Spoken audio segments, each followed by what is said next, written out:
কিছুমান মানুহ ভাগ্যত নহয়, কেৱল হৃদয়তহে থাকে, যাক আঁতৰাই পঠোৱাৰ সাহস নহয়, অথচ আপোন বুলি কোৱাৰো কাৰণ নাথাকে।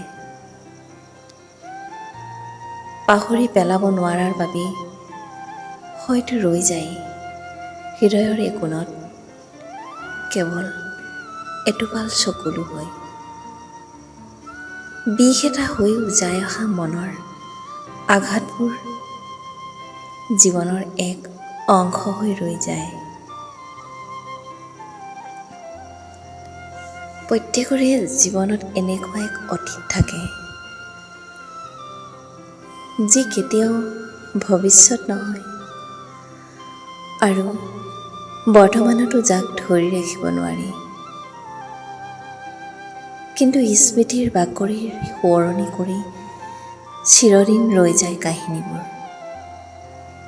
সেইবোৰ কাহিনীৰ আঁত ধৰিয়েইতো গৈ আছিল সময়বোৰ, সৃষ্টি হৈছিল সপোনৰ।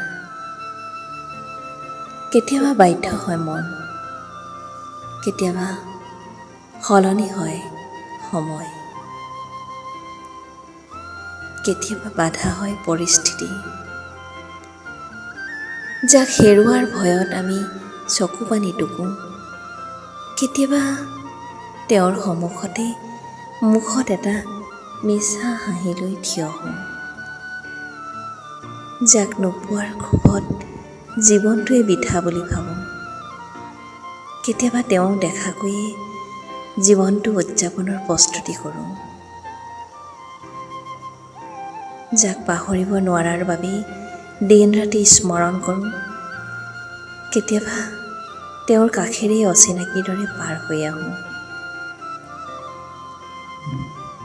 এই যে পৰিৱৰ্তনবোৰ হয়তো কাৰোবাৰ ইচ্ছাকৃত, কাৰোবাৰ বাবে অৰ্থহীন আৰু কাৰোবাৰ বাবে একান্তই বাধ্য,